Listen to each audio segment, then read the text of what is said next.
आज मैं आपको इसमें करने वाला हूँ ड्रैगन फ्लाई मूवी। ये 2002 की मूवी है। ये थ्रिलर ड्रामा और सस्पेंस मूवी है। इस मूवी में जो मेन कैरेक्टर है जो उसकी वाइफ एमिली मर जाती है। उसके बाद वो उससे कम्युनिकेट कर रही है ऐसा उसे लग रहा होता है।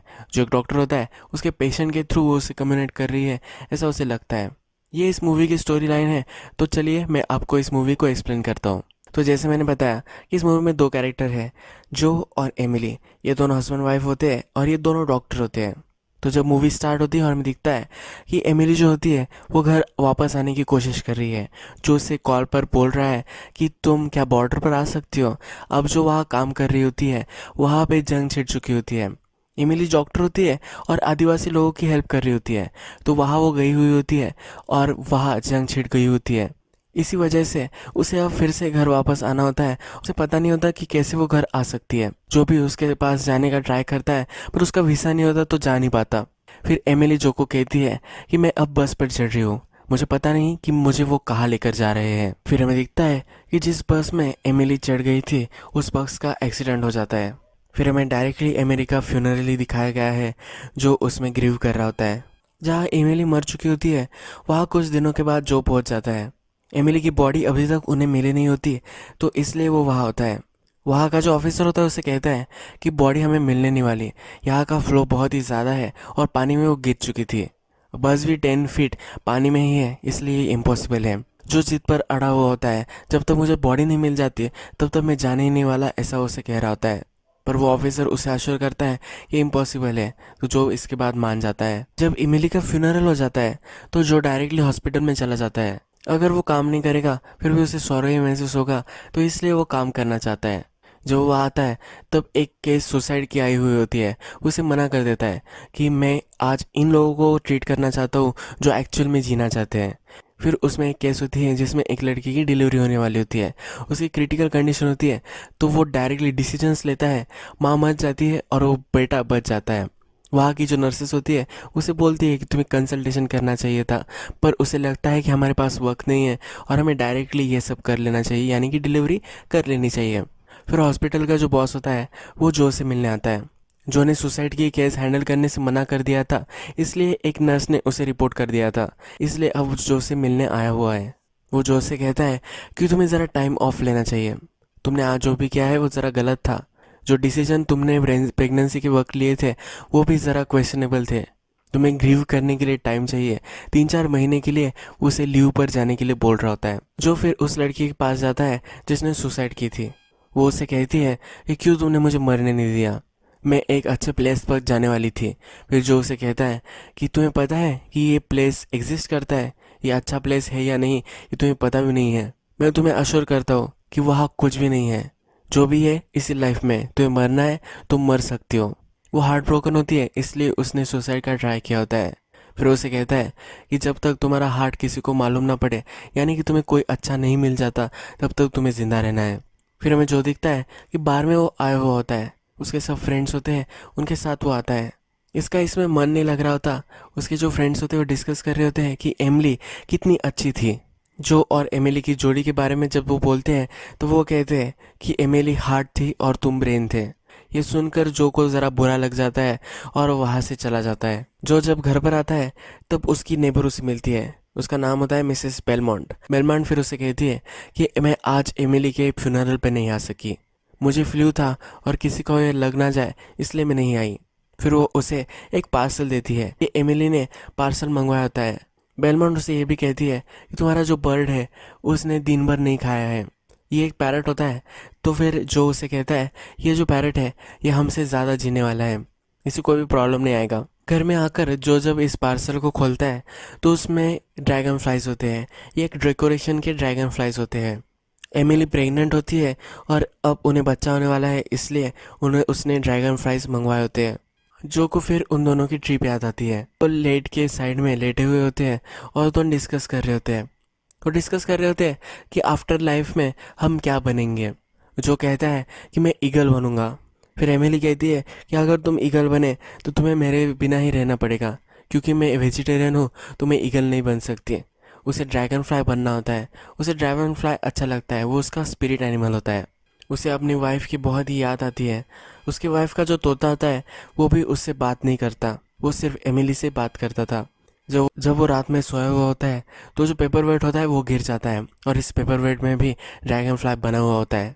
पूरे घर में उसे ड्रैगन फ्लाई आज दिखे थे। वो नेक्स्ट दिन हॉस्पिटल जाता है तो अपने फ्रेंड से लंच ब्रेक पर यह सब बातें करता है। वो कहता है कि पूरे घर में मुझे ड्रैगन फ्लाई दिख रहे थे, मेरा तोता भी मुझसे बात नहीं करता। ये सब वो जब बोल रहा होता है तो डॉक्टर फिर उससे कहता है कि तुम्हारी उस घर में बहुत सारी मेमोरीज हैं, तुम्हें उस घर को बेच देना चाहिए। जो उससे कहता है कि मुझे कुछ चीज़ें करनी है, इसके बाद मैं इस घर को बेच दूंगा। वो डॉक्टर से कहता है कि उस तोते को भी बेच दो, पर फिर जो उसे कहता है कि एमिली को मैंने वादा किया था कि उस पैरट का मैं हमेशा ख्याल रखूंगा। फिर वहाँ हॉस्पिटल का जो बॉस होता है वो आता है। जो उससे कहता है कि मैंने तो तुम्हें कहा था कि तुम्हें ब्रेक लेना चाहिए। फिर जो उससे कहता है कि मैंने एमिली को प्रॉमिस किया था उसके जो भी सब बच्चे हैं उनका मैं ख्याल रखूंगा। इसका मतलब है कि एमिली जो होती है वो कैंसर की डॉक्टर होती है और कैंसर जिन बच्चों को हुआ होता है उन बच्चों का वो ख्याल रखती है। तो जो भी अब उन बच्चों का ख्याल रखने वाला होता है, फिर हॉस्पिटल का जो बॉस होता है वो भी इस चीज़ के लिए मान जाता है। फिर जो एमिली जिस वार्ड में काम करती थी वहाँ पहुँच जाता है। जब उसके पेशेंट की वो लिस्ट देखता है तो बहुत सारे उसमें से पेशेंट मर चुके होते हैं, बहुत ही कम जिंदा होते हैं। वो उसी वार्ड में बेंच पर सो जाता है।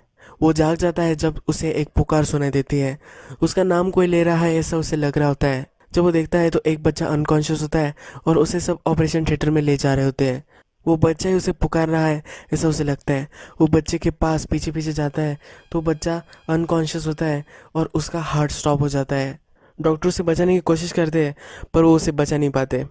जो वही होता है, वो बच्चा मर चुका था पर थोड़ी देर बाद वो जिंदा हो जाता है। सब लोग उसे बचा लेते हैं। नर्स के साथ बाहर जो होता है तो नर्स उसे कहती है कि हमेशा ये बच्चा फिर से वापस आ जाता है। जब वो मर चुका होता है उस टाइम में वो क्या क्या उसने महसूस किया था उसकी स्टोरीज भी वो बताता है। वो एक टनल के बारे में हमें बताता है। नेक्स्ट दिन जो को फिर लगता है कि उस बच्चे से उसे बात करनी चाहिए, तो इसलिए नर्स को पूछता है कि क्या तुम मुझे राउंड पर डाल सकती हो। नर्स बोलती है कि हमारा बॉस है इसके खिलाफ है, पर उसके बॉस को वो भी हेट करती है। जो भी उसको हेट करता है तो इसमें वो ज़रा कनेक्ट होते हैं और फिर वो नर्स उसे उस राउंड पर डाल देती है। फिर जो जब उस बच्चे से मिलने जाता है तो वो बच्चा क्रॉस बना रहा होता है। नर्स जो से कहती है कि जब से ये उठा है यही क्रॉस वो बना रहा है। जो अपने खुद से इंट्रोड्यूस उसे कराता है और कहता है कि कल मैं आईसीयू में था। तो वो बच्चा, उसका नाम होता है जेफरी, तो जेफरी उसे कहता है कि मुझे पता है कि तुम वहाँ थे। जो उसे कहता है कि तुम तो अनकॉन्शियस थे, तुम्हें कैसे पता था। जेफरी कहता है कि मैंने तुम्हें वहाँ देखा था। नर्स जो को कहती है कि जेफरी के पास बहुत सारे नियर डेथ एक्सपीरियंसेस है, वो बहुत सारी स्टोरी सुनाता है, इस पर तुम बिलीव मत करो। जेफरी पर कोई बिलीव ही नहीं करता। वो नर्स उसे कहकर जाती है कि इस तरह के जो डिस्कशन है यानी कि आफ्टर लाइफ की जो डिस्कशन है वो हम इनकरेज नहीं करते। सिस्टर मेडलिन थी जो ये करती थी तो हमने उसे फायर कर दिया है। जब नर्स चली जाती है तो जो फिर से जेफरी से बात करने लग जाता है। तो जेफरी से वो पूछता है कि तुमने मुझे कैसे देखा था। तो जेफरी बोलता है कि मैंने तुम्हें देखा था पर मैं सीलिंग पर था, यानी कि वो अपनी बॉडी से निकल चुका था, उसकी सोल चली गई थी और उसने उसे देखा था। जो उस पर बिलीव नहीं करता तो वो ये भी बताता है कि तुम्हारी टाई अलग थी। उसके बाद वो उसे कहता है कि तुम्हारे सर पर एक बॉल्ड स्पॉट है। जो जब अपना नाम उसे बताता है तो वो बच्चा उसे कहता है कि क्या तुम इमिली के जो हो। जो हैरान हो जाता है और पूछता है कि तुम्हें ये कैसे पता। तो वो कहता है कि मैं इमिली से मिला था जब मैं कल चला गया था, और जब मैं रेनबो में था तब मैं उसे मिला था। मैं बह जाने वाला था, मैं इस दुनिया से चले जाने वाला था, पर एमिली ने मुझे रोक लिया। उसने मुझे तुम्हारे बारे में बताया है, उसने मुझे तुम्हें मैसेज देने के लिए भी कहा था, पर अब ये मैसेज वो भूल चुका होता है।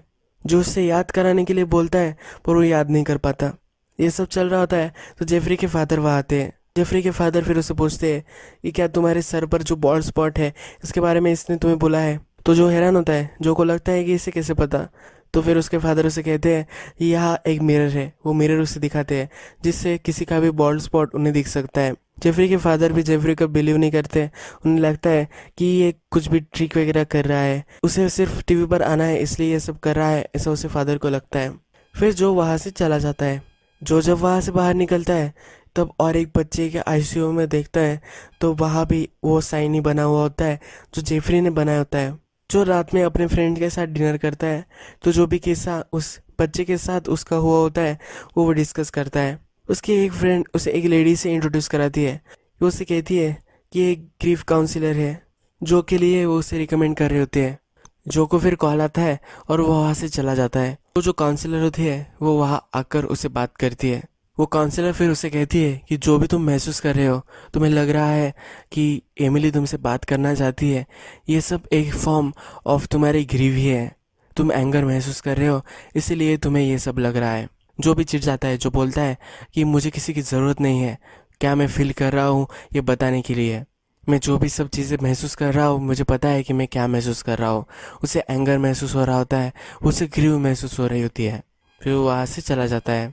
फिर नेक्स्ट दिन में हमें दिखता है कि रात में जो हॉस्पिटल पहुंच चुका है, वो अब नेक्स्ट बच्चा जो होता है जिसके रूम में उसे वो साइन दिखा था, वहाँ आ चुका है। वह अपने आप को इंट्रोड्यूस कराते हुए बच्चा बोलता है कि मैं तुम्हें जानता हूँ। वो उसे साइन के बारे में पूछता है, जो कहता है कि मैं तुम्हारे वर्क जो था वो एडमायर कर रहा था, यानी कि जो साइन उसने बनाया होता है उसे वो एडमायर कर रहा था, ऐसा उसे बोलता है। तो वो जो ऐसे से पूछता है कि तुम मुझे कैसे जानते हो। वो बच्चा कहता है, जब मैं कोमा में था तो मुझे एक लेडी मिली थी, उसने मुझे तुम्हारे बारे में बताया था, तुम्हारी इमेज मेरे माइंड में उसने डिस्टिल की थी। उसने मुझे बताया था कि तुम मुझसे मिलने आओगे, वो तुम्हें कहीं ले जाना चाहती है। वो उसे पूछता है कि मुझे कहाँ जाना है। तो बच्चा बोलता है कि जो क्रॉस बनाया होता है वहाँ उसे जाना होता है, रेनबो में उसे जाना होता है। फिर जो उससे कहता है कि उस लेडी को तुम कैसे जानते हो। वो कहता है कि कोमा में जब था वो वहाँ मुझे मिली थी, और जब मैं यहाँ इस हॉस्पिटल में पहुँच चुका हूँ तब उसकी इमेज मुझे दिखी थी, वो यही हॉस्पिटल में डॉक्टर थी, ऐसा वो उसे बताता है। फिर वो उसे कहता है कि तुम्हें रेनबो में जाना है। ये बच्चा कुछ स्पेसिफिक नहीं होता, पर वो उसे ज़्यादा हेल्प भी नहीं कर सकता। फिर जो नर्स के पास जाता है, नर्स से वो पूछता है कि क्या ये बच्चा मेरी वाइफ का पेशेंट था। तो नर्स बोलती है कि तुम्हारी वाइफ जब मर चुकी थी उसके बाद ही आया था। जो जब घर आता है तब उसने अपने नेबर को बुलाया होता है। उसके नेबर को ये सब बोल रहा होता है कि कैसे वो बच्चे उससे कम्युनिकेट कर रहे हैं, वो सब जो उसे जो महसूस हो रहा है उस बारे में बोल रहा होता है।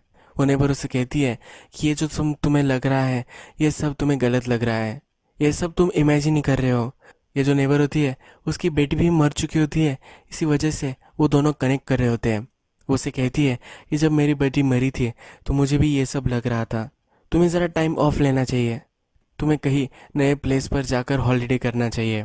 जो के फ्रेंड स्कीइंग की ट्रिप पर जाने वाले हैं, और जो को भी जाना होता है पर उसने पोस्टपोन किया होता है, पर अब वो फिर से जाने वाला होता है। जो को एमिली का और एक पार्सल आया होता है, वहाँ एमिली की फ़ोटोज़ होती है जहाँ वो लोगों को हेल्प कर रही होती है, आदिवासी लोगों को हेल्प कर रही होती है, वहाँ की ये फ़ोटोज़ होती है।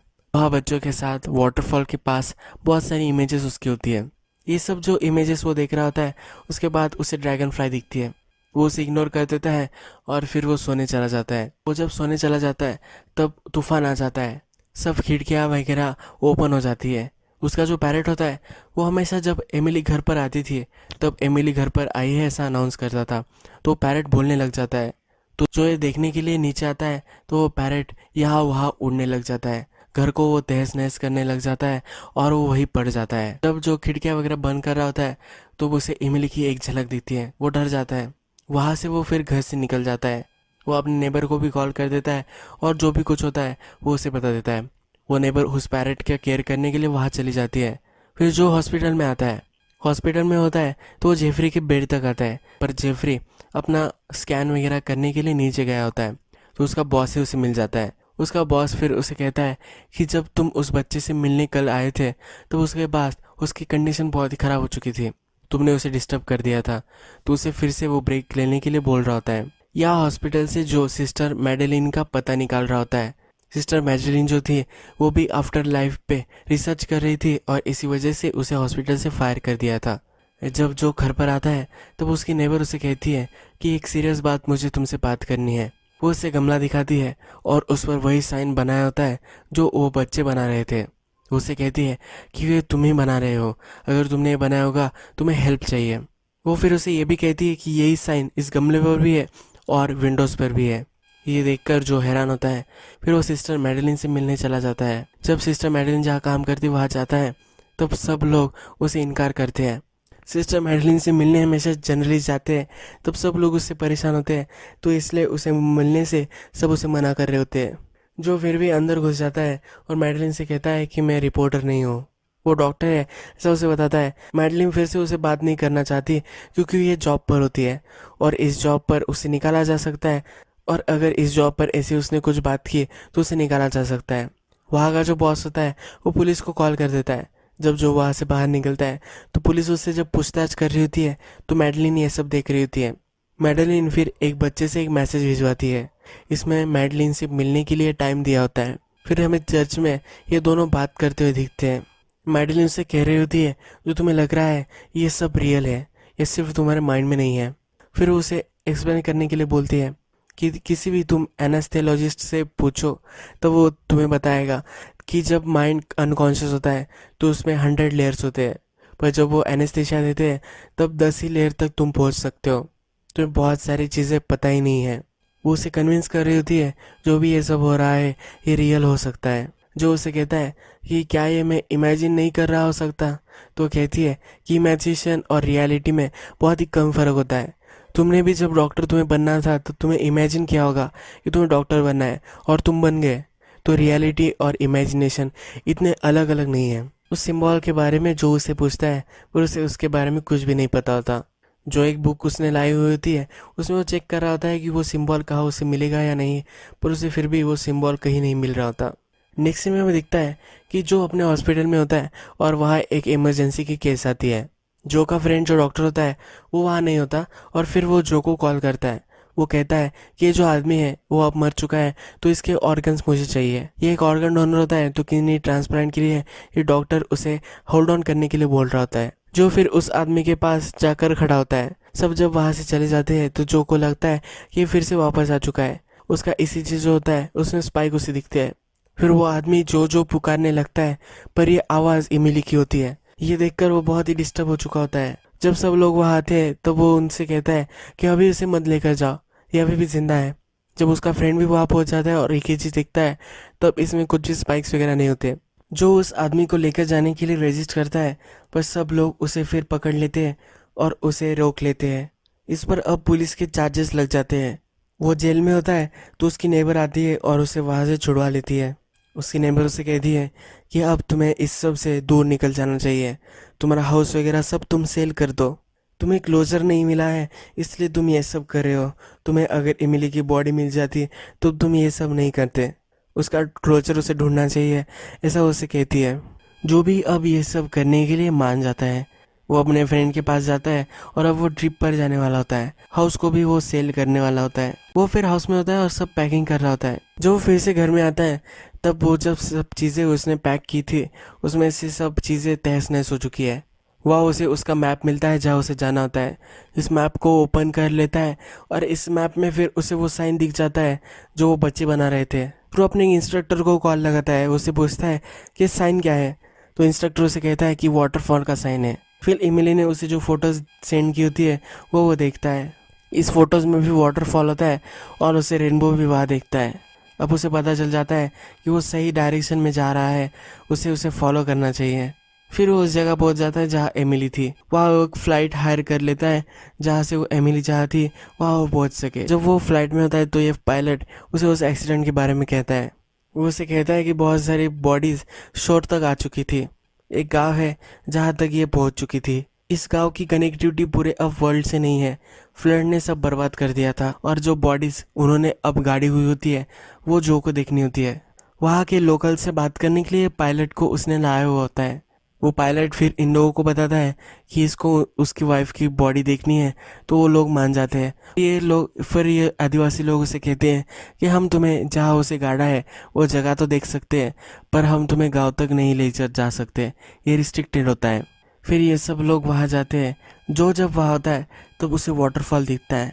वो उसे पता चल जाता है कि कहाँ गाँव है। जो उस आदिवासी लोगों को इमिली की फोटोग्राफ दिखाता है। वो फिर दोनों लोग झगड़ा करने लग जाते हैं। एक बोल रहा होता है कि गांव तक इसे ले जाना चाहिए पर दूसरा उसे रिस्ट्रिक्ट कर रहा होता है।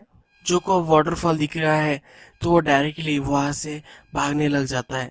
वो ड्राइवर भी उसके पीछे भागता है। वो भागते भागते एक कड़ा पर आ जाता है। वहाँ नीचे पानी होता है तो पानी में भी वो डूब जाता है। उस पानी में उसे जिस बस में इमिली थी वो बस उसे दिखती है तो उस बस में वो चला जाता है। उस बस में थोड़ा थोड़ा पानी भर रहा होता है, फिर भी उस बस में ही वो रहता है। इस बस में जब पूरा पानी भर जाता है और वो भी अब अनकॉन्शियस हो जाता है तब उसे इमिली उसके सपने में दिखती है। फिर इस विजन में उसे दिखता है कि एमिली जब उस बस में थी तो वो जिंदा थी। वो अनकॉन्शियस होकर उस गांव तक पहुंच गई थी। जब जो को ये पता चल जाता है तो जो पायलट होता है वो उस बस से उसे निकाल लेता है, उसकी जान बचा लेता है। वो पायलट उसे बोलता है कि अब हमें फिर से वापस चला जाना चाहिए। हम जब रात तक पहुंच गए तो हम यहाँ से बचकर निकल जा सकते हैं। जो अब भी जाने के लिए रेडी नहीं होता और गांव की तरफ भागने लग जाता है। वो पायलट भी उसका पीछा करता है क्योंकि ये पायलट अगर अकेला गया तो उसका लाइसेंस जो है वो छीन लिया जा सकता है। तो इसलिए अब उसके पास चॉइस नहीं होती और जो का वो पीछा करता है। जो जाते जाते इस गांव तक पहुंच जाता है। जब जो वहां पहुंचता है तब सब आदिवासी लोग इसको घेर लेते हैं। फिर वो अपनी वाइफ की तस्वीर उन सबको दिखाता है। वो सब लोग इसकी वाइफ को जानते हैं। वहाँ फिर एक ओल्ड लेडी आती है। वो उससे कहती है कि हम तुम्हारी वाइफ को जानते थे, ये हमें क्योर करने के लिए, हमें हेल्प करने के लिए यहाँ आई थी। जब एक्सीडेंट हुआ था तब ये फिर से इस गांव में आ चुकी थी। फिर वो उसे एक हट में लेकर जाते हैं। जब जो उस हट में जाता है तब हमें दिखता है कि एक करीब होती है और वहाँ एक बच्ची होती है। ये जो की बच्ची होती है। उस बच्ची पर बॉडी मार्क होता है और वो ड्रैगन फ्लाई का होता है। एमिली जो थी उस पर भी ड्रैगन फ्लाई का ही बर्थ मार्क था। फिर वो अपनी बच्ची को गोद में उठाता है और वाटरफॉल को देखने लग जाता है। फिर वो हमसे कहता है कि एमिली हमेशा मुझे फेथ रखने के लिए बोलती रहती थी जब वो जिंदा थी। जो मैसेज मुझे देना चाहती थी कि हमेशा मुझे फेथ रखनी है, मुझे बिलीव करना है, तो वो मुझे डेथ में भी वो सिखा कर चली गई। फिर हमें दिखता है कि उसकी बच्ची ज़रा बड़ी हो चुकी है और उससे वो खेल रहा है। वो बहुत ही खुश होता है। यही ये मूवी ख़त्म हो जाती है।